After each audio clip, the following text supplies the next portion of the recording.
The out of focus rabbit says, "So, Pear, what did you find? A carrot?" Well, I spent the last hour of my life trying to organize this area right over there. That area right there. It's all neat and tidy, and it used to not be. And now what have I done? I have to attach the C-clamp that's holding up the lamp base that's holding up my iPad. Okay.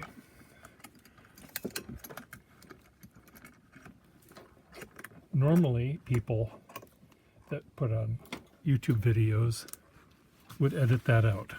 Not me. You see what you get. So, in the last month or 2 or 3, I've been getting ready for Open Studios and finding things. I'm looking for something, and I have to move 6 things to get to the one thing I'm looking for, and I discover 5 things I never knew I had. Well, no, I remember everything. That's the problem. I remember every single thing. And I'm going to share some of the things with you. And these are not in any order, so don't pretend that there's order in this video. This Nib Study Proofs. Oh, well, I have the Nib Study book somewhere, but this folder contains, among other things, newspaper headlines. And my father would sit at the kitchen table every day and with his ballpoint pen, he would change whatever this said underneath. Powell, P-O-W-E, no, power. Power is restructured, who knows. But he turned it into this. Twin Cities.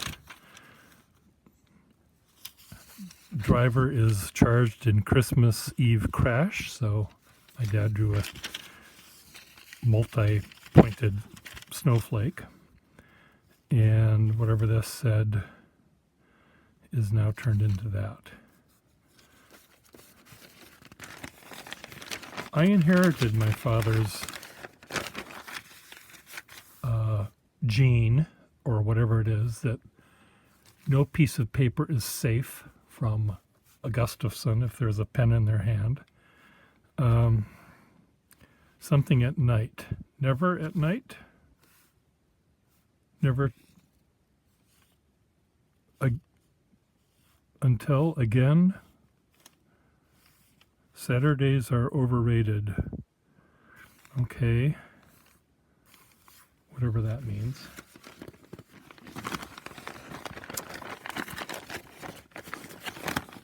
Okay, come on, Pierre.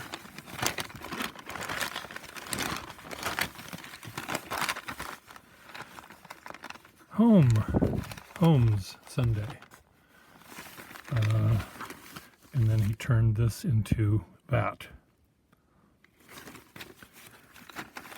So one day I do enjoy looking through the actual pieces of paper and finding and holding them and unfolding them and trying to decipher them. If I were to put these in a frame or make a collage, I don't have the joy of holding a piece of paper. And holding a piece of paper is really quite fun. Okay, what is this? Why is this here? Pen God, 1 Fitchburg Street. So Ward did some of this, I think. Ward, maybe he did that. Ward Dunham, Susan Worth. Neville got a torch from the kitchen that shoots out like a flame 3 inches long. 3 feet long? 3 feet long. At the Philly Pen Show, Susan and Neville We miss you, weirdo. Ian. Ian, can I show this, son? Ian is a friend of mine, a pen collector friend, who's a beautiful calligrapher and fun. And for a time, he taught English as a second language in the South Pacific or South Asia, one of those countries in the Korea, Vietnam, Indonesia peninsula. And he met me at the Philadelphia Pet Show, and he said, I have a present for you. And I unwrapped it eagerly, and this is what he gave me.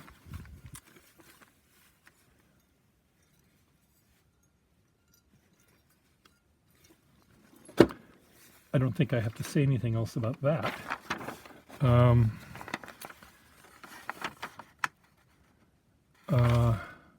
This is a letter I got from my friend Ted Clausen.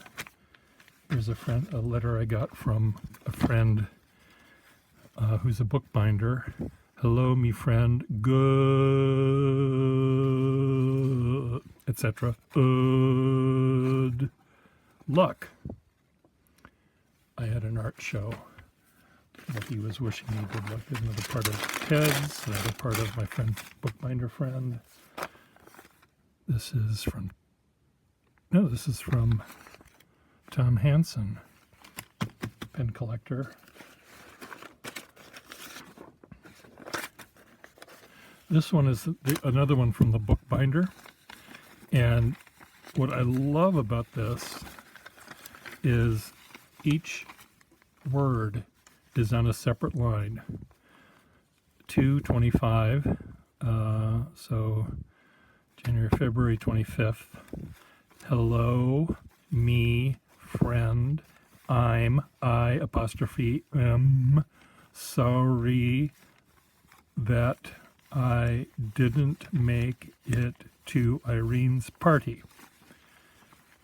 Things just got too.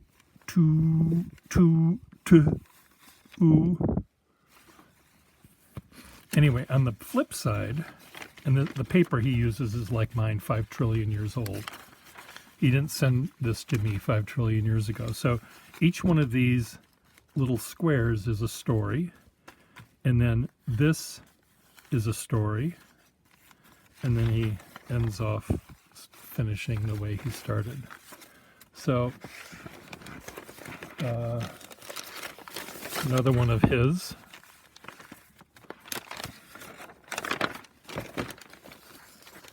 This here's from Ward Dunham. I knew I had these. Or is this from Ian? This is from Ian K. Ian, the guy that gave me that beautiful bronze sculpture.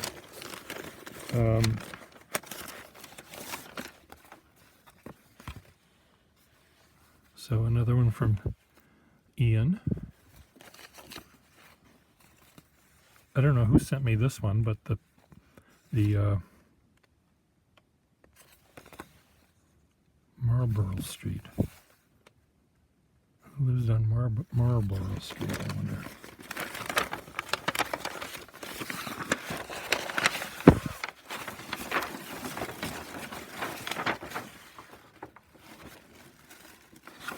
You know, these are the letters that everyone should get, not just me. Anyway, you can share them right here, right now. Let me put this away. Let's put them over here. 10 minutes of going down that memory lane. Here's another memory lane. Here's a check someone sent me that I have yet to cash for $1,500. He wanted me to teach him how to do calligraphy, and I didn't think that was going to work over the phone. I mean, he didn't want to FaceTime. He didn't want to come here for the weekend. He didn't want to. It had to be over through the mail or something. I just didn't have the time. So our old house, that childhood home, I used quite often as a guinea pig for maps. So Here's how to get to our childhood home from the Minneapolis area. So if you turn it upside down, you see Eagan, Airport, St. Paul, MPLS, Minneapolis, and BU, Burnsville. Burnsville. Okay, so here's in 9913 Delridge Road is what it is. 14th Avenue went straight into Delridge Road, so there should be Delridge Road here somehow, but anyway, so from the airport you take Route 5 to 494, you turn left onto 77, you turn right on Old Shakopee, you turn left on 96th, you turn right on 14th, which goes into Delridge Road. From Minneapolis, you take 35W to 66 to 77 to Old Shakopee Road to 96 to 14th.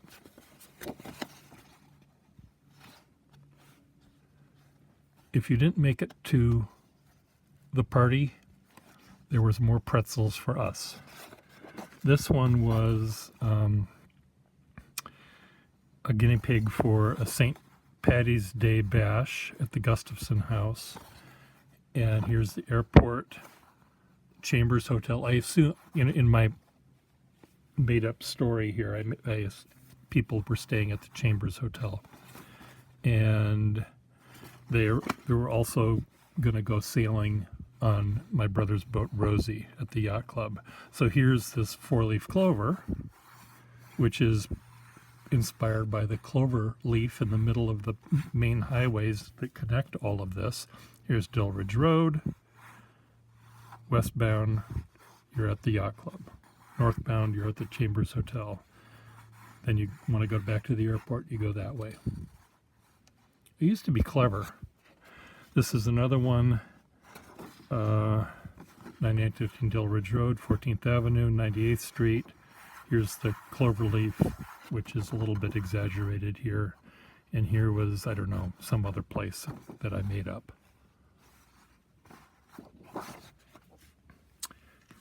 What else do I have?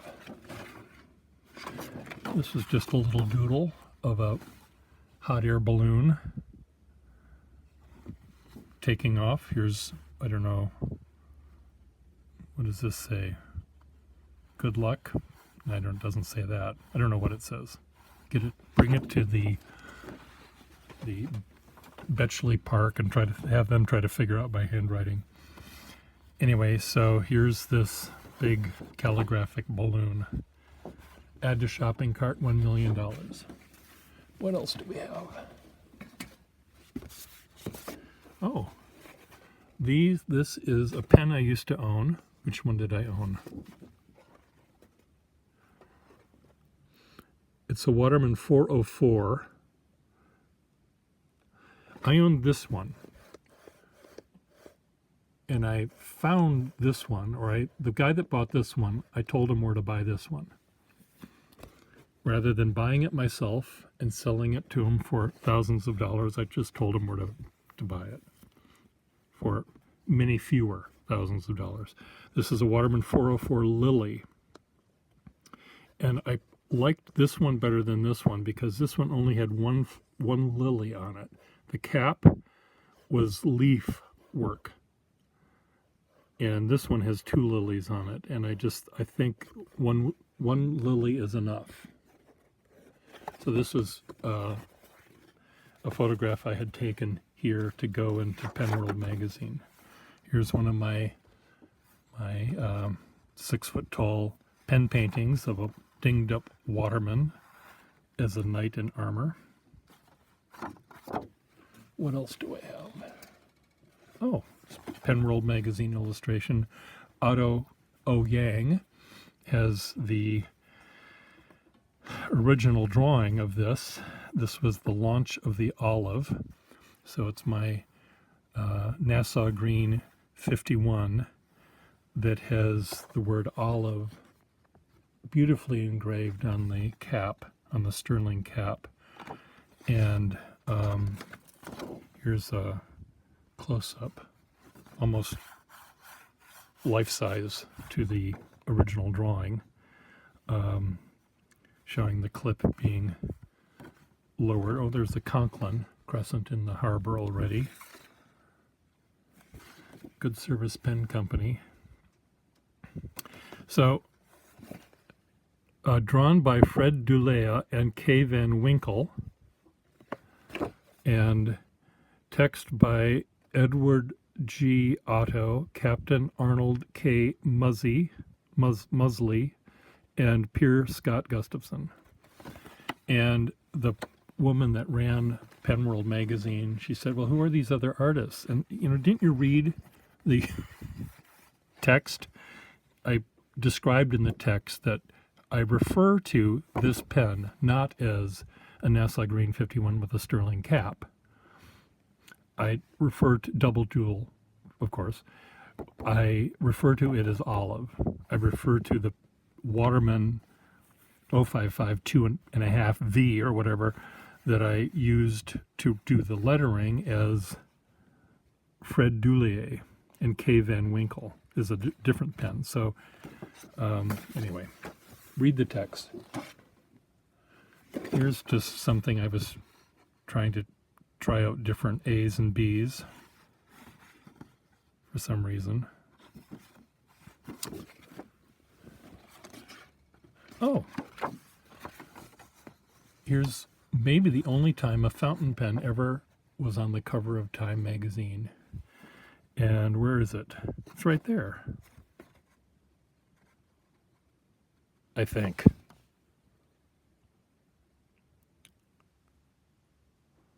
It's not the toothbrush. It might be right there. This is Raymond Loewy. He designed the Eversharp 5th Symphony pen, but that doesn't look like a symphony pen to me. Oh well. He designed Lucky Strike, the Greyhound bus, this locomotive, Air Force One.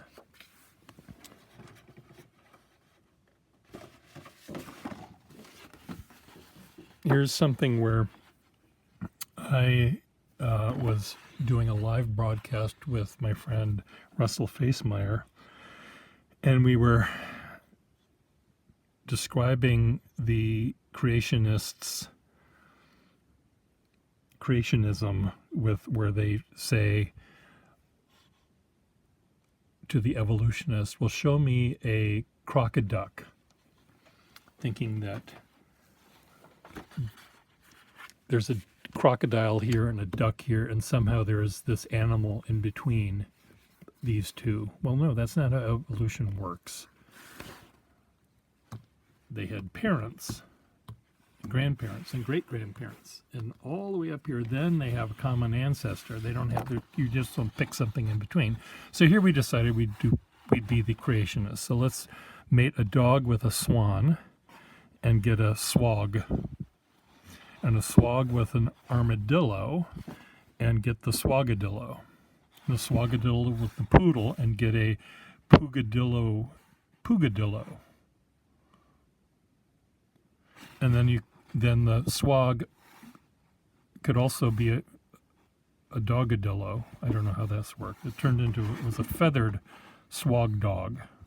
I don't know where I guess the genes of the swan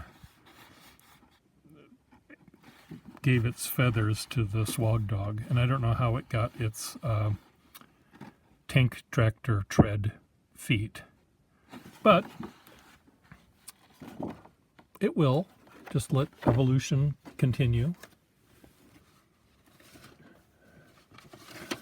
Many people that knew my videos would hear me say quite often, and I might do it today, God damn it, because I couldn't find something, or something fell, or something broke, or the camera fell off the tripod, or my ink spilled on my lap, or whatever, and I would say, God damn it. And some of my fans would say, they type in a comment, I waited 17 minutes for you to say, God damn it.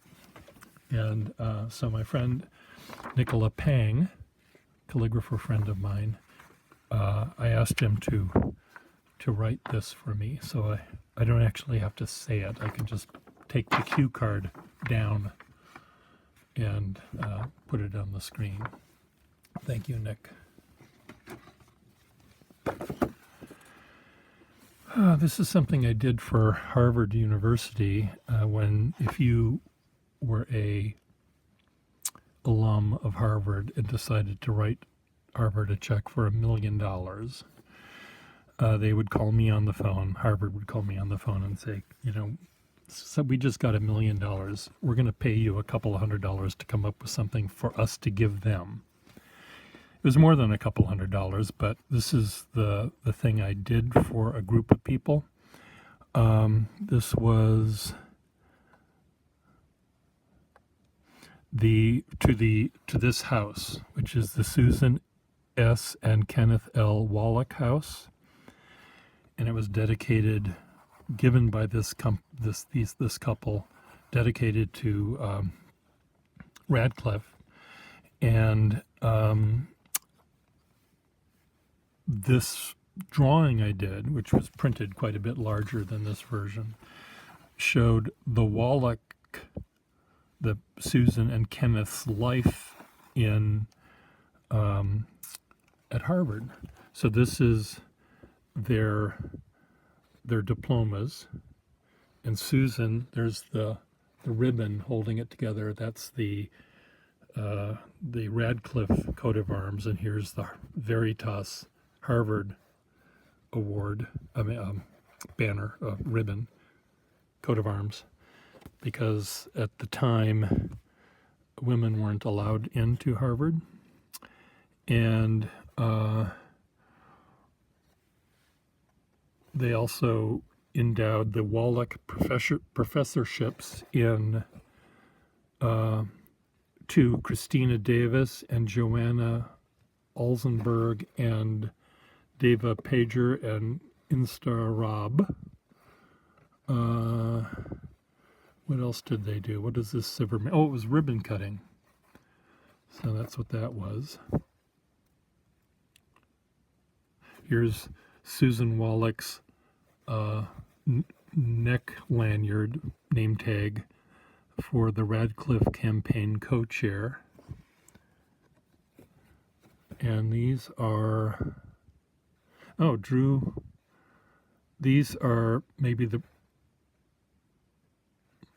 Drew Faust, what used to be the president of Harvard. I did one of these for her as well when she retired. So I don't know why she was on this thing. But this was the same. I did this idea with many people because books clearly mean usually intelligence, and it's a way with the cover or the open book to show images or pictures or maps, and it's a very clever way. Thank you very much, Pierre. Very clever way to do things. This is something I did with Russell again, live on, and I don't know what this is supposed to be, a skating elf or something. I spilled ink and smeared it around with my finger or brush and turned it into that.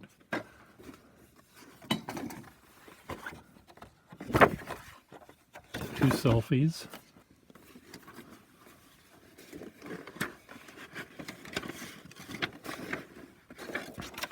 Okay. Some objects I found. This is something that your ophthalmologist would look through this way, and he'd have the light go this way into your eyeball, and he would spin this little dial and try to find out how blind you were. Here's a book I produced. Here's the whole book. Here's the cover.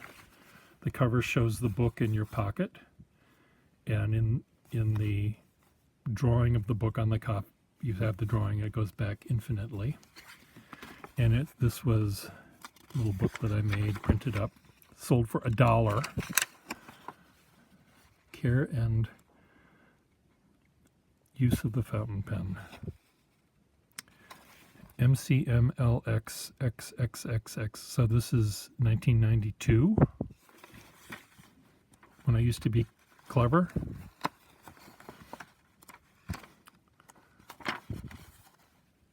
Correct ink.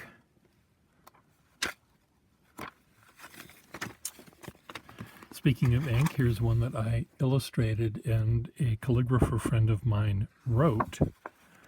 And it was kind of a review of inks. Mandy Young, who's a calligrapher in Concord, and Pierre Gustafson did the illustrations. She did the lettering. This is all just typeset, but the labels contained her valuable information about how this works. Maybe what I should do is put this somewhere where you can read it. Or I could print up another bunch and sell them to you, but that requires me printing up and stapling and stuff. Here's one that I did, personalized pens. Many of you know that I love pens that have names on them. So this is how this book worked. The text is up here and the plates are down here. So you read the book this way, and then you look at the pictures this way. So Hattie F. Hussey. Here's the text for Hattie F. Hussey. Finding Hattie F. Hussey on a pen sends our minds wondering how many Hattie Husseys are there out there. Why do we need the extra F for Hattie F. Hussey?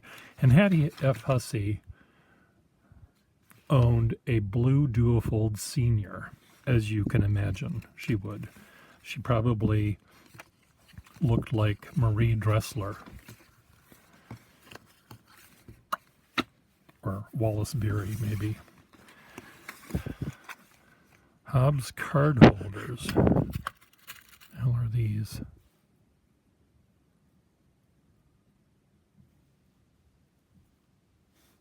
How do these work? Babs card holders. So you'd put a card, take a card, any card, you put the card in here, and then you pin this somehow, or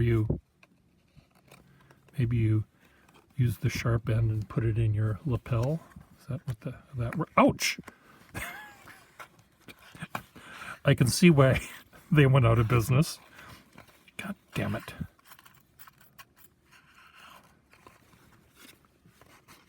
I have a gross of them, in case you want to know.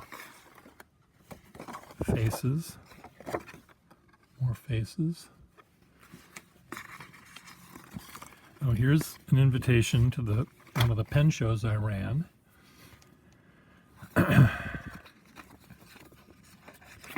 Okay, how does it work? Anyway. Oh, here is a pen wiper. So it's this leather-bound thing with little suede bits in it. So when you are done writing your note with your dip pen, you'd wipe off the residual ink with this rather than with the, well, they didn't have paper towels back then, but you wouldn't use paper because paper is abrasive. You'd use suede. They often made these during World War I. They'd have in the shape of the Kaiser, and you'd wipe your pen on his ass. I don't know whether wiping anything on anyone's ass would make it clean. These were drawings I did on California and other company paint swatches. This one, I took the name of the paint and that inspired the drawing. So this paint is called Taffeta Tint. So there's this dame with her taffeta gown flowing in the wind. That's a fish that belongs with my other fish. Put that up there.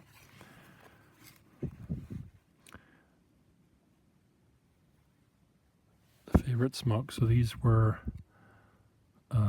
cigarette cards. Miss Benny Frank? Miss Benny something or other. Some vaudevillian star.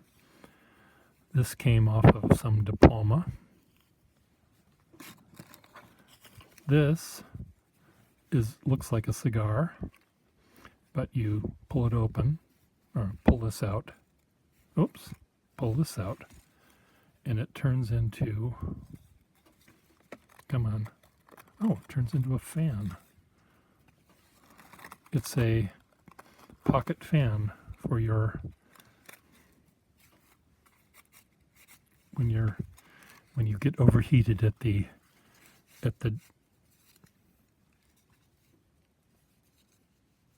dinner at Madame de Villiers' house. There's another fish. Look at this little cute one. There. You've got this much time, my pretty. 10. Who knows what that is?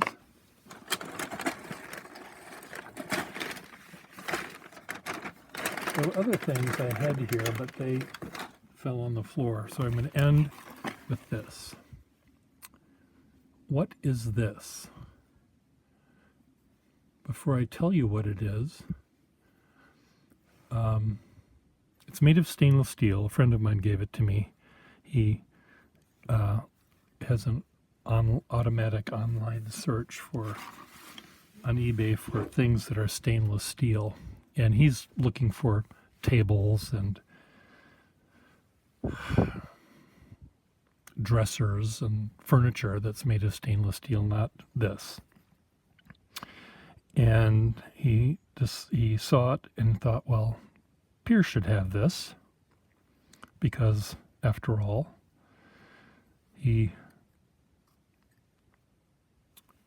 I'll let you think about what that is. Stainless steel. Okay,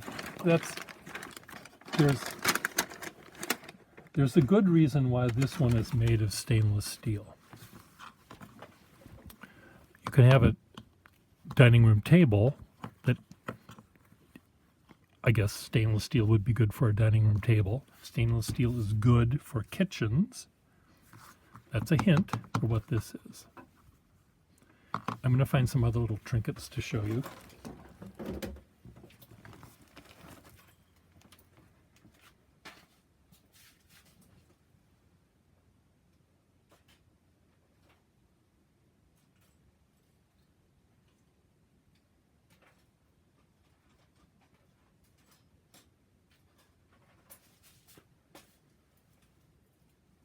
Are you still thinking?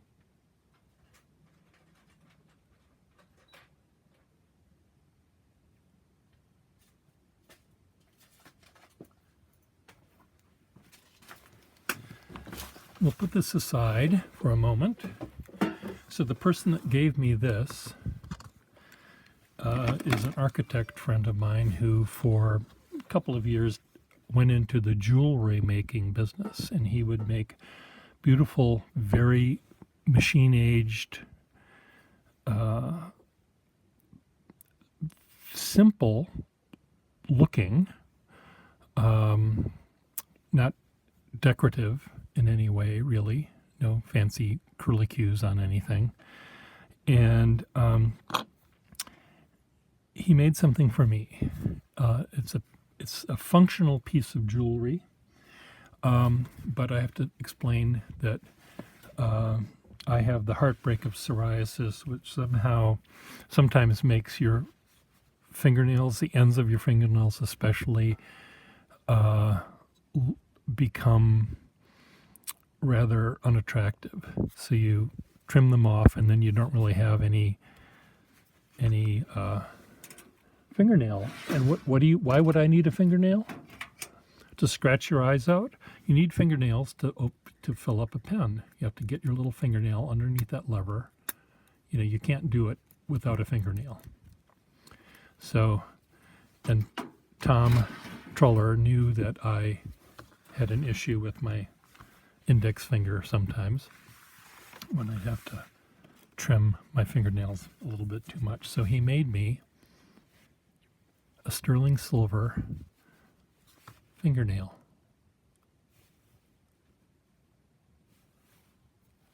So I could easily, come on, Pierre.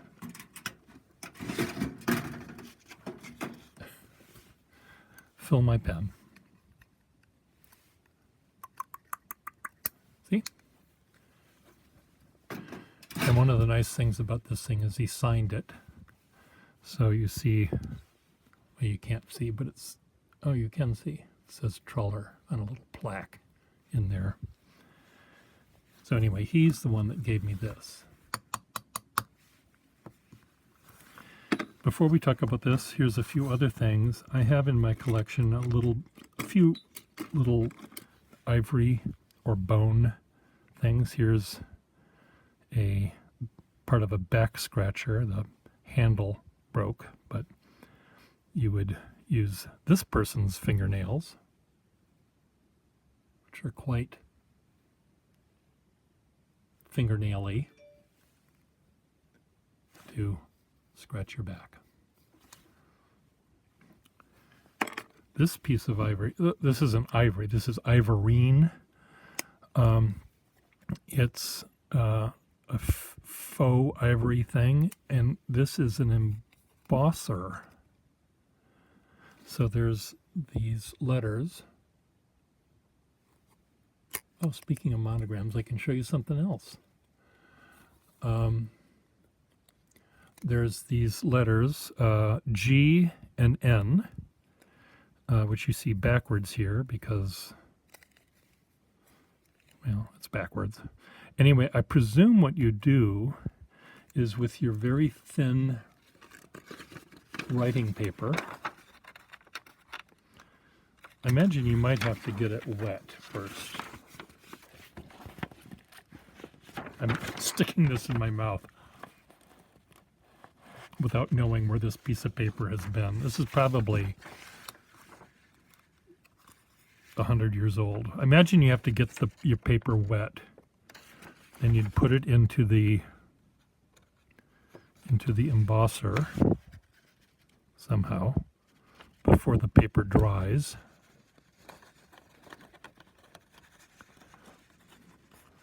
Okay. God damn it. Where's my cue card? God damn it. And you press it into the wet paper. I've never tried this before, so it may not work, but maybe it will. Look at that. It did. It worked. It really worked. So, add to shopping cart. And I like its little thing. You can make a necklace out of it, so you can write every day of the week. And what do you need to do with that? You need this. Your week at a glance. So these are ivory, and you write on Wednesday, more, large, small. What does that mean? Eversharp, Skyline, Symphony. Was this how many pens I sold at a pen show? Or this is how many the ones I used? I don't know. I didn't use this for its purpose. I did one year. I do have one of these where I worked at the Algonquin Club restaurant as a waiter here in Boston for many years, and I worked also at the Museum of Fine Arts restaurant. So I would keep, Tuesday in ink. I wrote in ink when I was at the Algonquin Club. But these, again, with your spit, you can erase. Well, maybe you need to erase it with an eraser, but a week at a glance, made of ivory.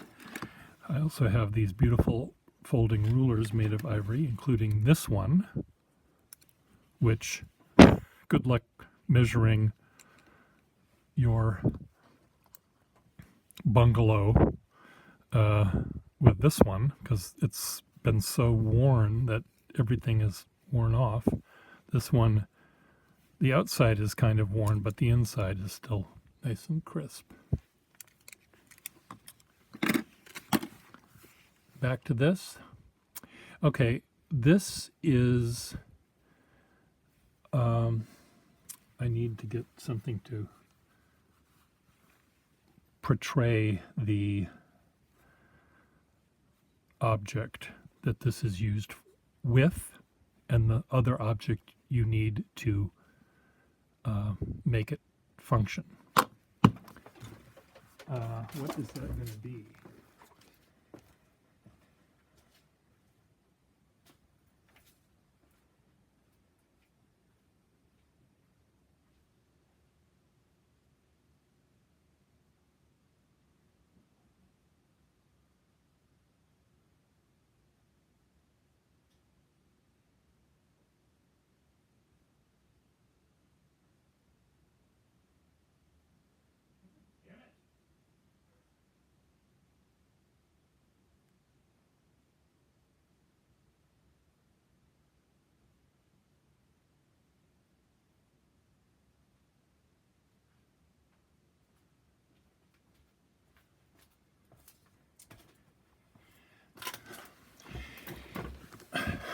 I don't know if you heard me go, God damn it, in the other room, because I tried to find this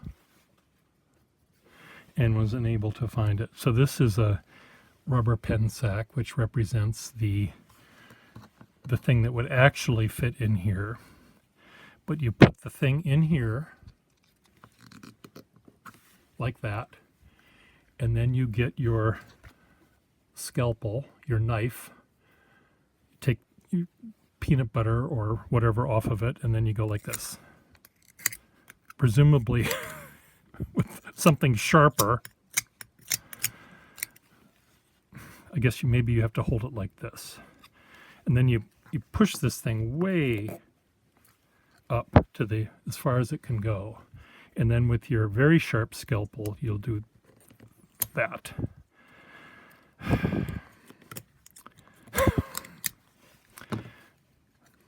Okay, so now do you know what it is? What would go in here in reality is a prepuce.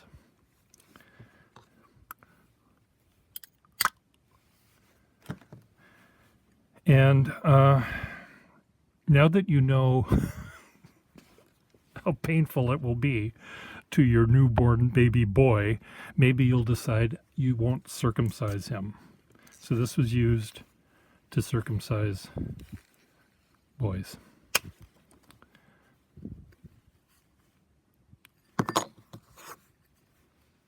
Public service announcement.